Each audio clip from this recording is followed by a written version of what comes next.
I'm Toby Sheppard, and I've been coming to Summit View since 2012, and I've had a pretty long career in the restaurant business and now in my own fence company that I own. And all that has led to me being around quite a few people from foreign countries. For example, one time we were building a fence in Loveland, and we're in this backyard, and the same day that we were building the fence, a big tree was going to come down, and so the tree company pulls up, and two guys get out of this big truck, and they start getting out their chainsaws and everything everything that they need to take down a big cottonwood tree in this backyard. And I looked at these guys and I thought, man, I think they are from Central America, maybe even from Honduras. And we had just gotten back from our first trip to Honduras, and I walked right up to the guy, and in Spanish, I asked him, "Where are you from?"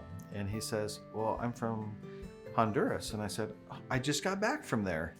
And I don't think he could believe it, that I had just been to Honduras. And he said, "Well, I'm from this place way down in the south. It's really hot. It's near Choluteca." I'm like, "That's where I went. I went to Choluteca." He says, "Well, I'm actually from San Marcos. It's up in the mountains."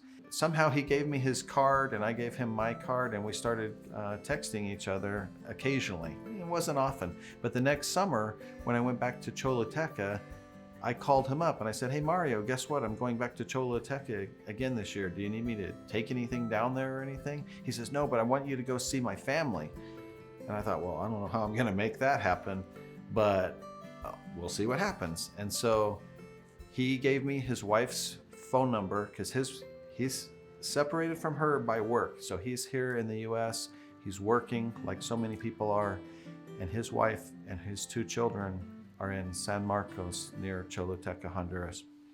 And so one day we had the opportunity with Ryan and Melissa and Walter from the church in Choluteca, and we drove up to San Marcos, and I texted this girl and I said, "Hey, I'm in the park. I'm in front of this big yellow Catholic church, and I'm going to be waiting here to meet you." And pretty soon she came walking up, and I'm sitting in this park, and there's iguanas in the trees, and there's old men on the park bench, and it seemed like such a scene out of some movie or something.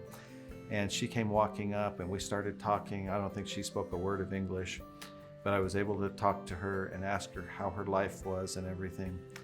And long story short, we ended up in a little cafe type of a place, and my wife was there with us, and Monica doesn't speak any Spanish to speak of. She understands a little bit, but it's a struggle for her. Next thing I know, Monica is sitting on the floor of this cafe with this girl. Her name's Kenya, and Monica was praying for her because she could tell that this girl was hurting really bad because her husband was far away. And I didn't pick up on that. She was busy telling me what a great husband he was and how he sends money and everything. But Monica's like, she is not happy. She's not doing well. I need to pray for her. And they were sitting there on the floor of this cafe. Monica's praying for her. And pretty soon they were both in tears. And the girl says to me something like, even though I don't speak English and she doesn't speak Spanish, our hearts understood everything. And that was just one of the most special things that happened down there. It was just a really cool thing. And how did it start? It started because I saw a guy in a backyard that was going to cut down a tree, and I took a moment to walk over and say, "Hey, where are you from?" "Oh, I've been there."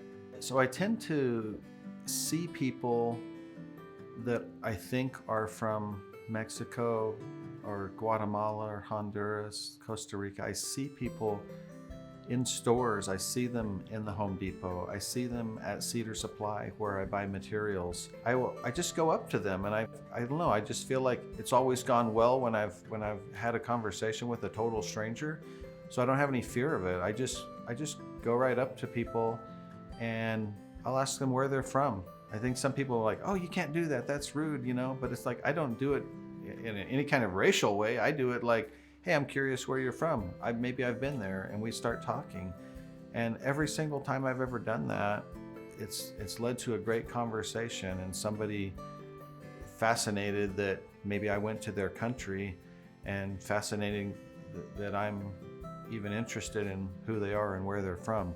Another person is a guy named Eliezer. He works at Home Depot in Fort Collins here at the South Store. And when I buy materials there or tools or something, I go in. Started about 5 years ago. I would see Eliezer and I thought, where is this guy from? Maybe he's from Mexico, maybe he's from Central America. And I just asked him, one day in Spanish. I said, what's your name and where are you from? And we started talking. He's originally Nicaraguan, but he was a refugee to Costa Rica, moved there, worked there, met his wife there, and she's an American. And as the months went by, I got to the point where I could invite him to our Guatemalan small group. So Eliezer started coming probably once a month to our group. And, we're still seeing what happens with Eliezer, but he listens as the Bible is being taught. He asks a lot of questions, and he enjoys the food, and he enjoys the fellowship. And so we get to invite people like that, and he's just one of the people that I've invited to the group. For each one of these stories, there's another one about somebody else that I got to meet a family member there, and it's been really special.